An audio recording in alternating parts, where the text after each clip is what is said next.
Welcome to IPM news.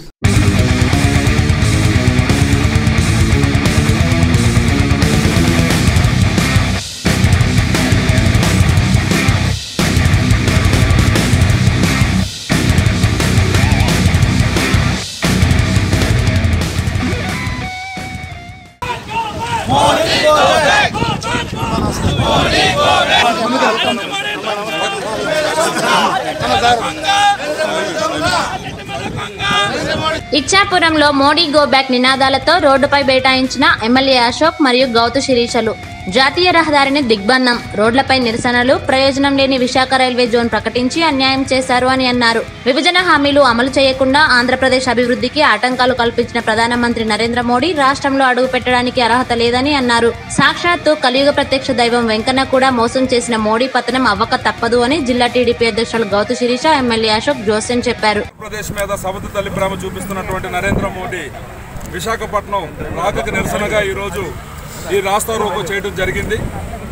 గత కొన్ని సంవత్సరాలుగా మీ అందరికీ తెలుసు, ఒక అనుభవమైనటువంటి ఒక ముఖ్యమంత్రి, ఒక సుదీర్ఘ రాజకీయ అనుభవం ఉన్నటువంటి ఒక వ్యక్తి దాదాపు 29 సార్లు కేంద్రం దగ్గరికి వెళ్ళి ఈరోజు మా రాష్ట్రానికి న్యాయబద్ధంగా రావాల్సినటువంటివన్నీ కూడా ఇవ్వాలి అని చెప్పి పోరాటం చేస్తుంటే ఈరోజు అపహేళన చేస్తూ, ఈరోజు మన రాష్ట్రానికి అన్యాయం చేస్తూ, అనేక రకమైనటువంటి ఇబ్బందులు పెడుతూ ఈరోజు చాలా కష్టపెడుతున్నటువంటి పరిస్థితి మనందరం కూడా చూసాం.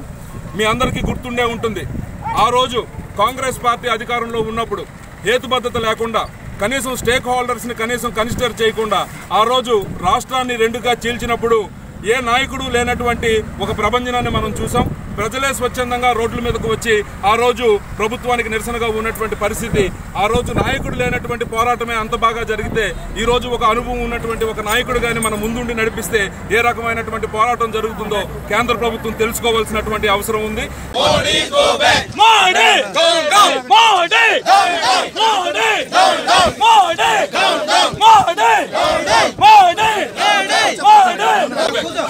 PM go back, PM go back, PM go back, PM go back, PM go back.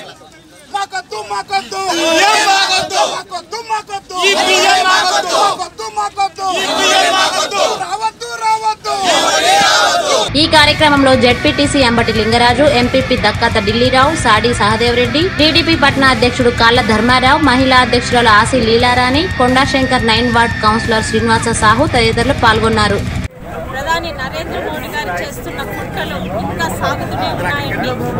ఈరోజు రైల్వే జోన్ ప్రకటించిన తీరుతో వాళ్ళు ఆంధ్ర రాష్ట్రం మీద ఇంకా ఎంత అపహాస్యం చేశారన్నది కూడా ప్రజలకు అర్థమవుతుంది.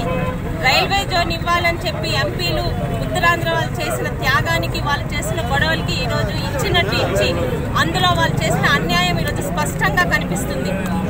బుధ టైంలోని ఆ రోజు విశాఖపట్నానికి రాకుండా ఈరోజు ఏం మొహం పెట్టుకొని మళ్ళీ నరేంద్ర మోడీ గారు విశాఖపట్నంకి వస్తున్నారండి. 2 రోజుల ముందు రైల్వే జోన్ అని చెప్పి కంటి తుడుపు చర్య చెప్పారు. అశ్వత్థామ అద్దహ్ అన్నట్టు రైల్వే జోన్ ఇచ్చామన్న సంతోషం ప్రజలు కలిగే లోపల మీరు చెప్పిన వాటిలో ఉన్న అంశాలు చూస్తే మీరు మాకు ఏమి ఇచ్చారన్నది కూడా ఈరోజు అర్థం కాకుండా ఉంది.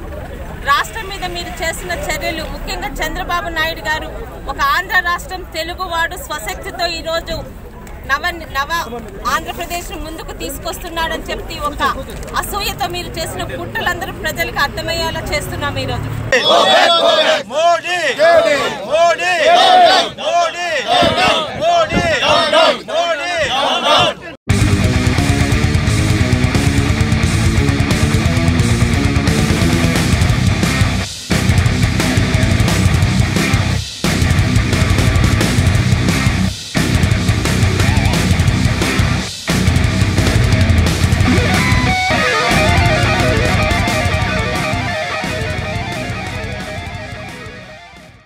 ఇది ఇవాల్టి IPM news. For latest updates please subscribe IPM news channel. ఈ వీడియో నచ్చినట్లయితే లైక్ చేయండి మరియు షేర్ చేయండి.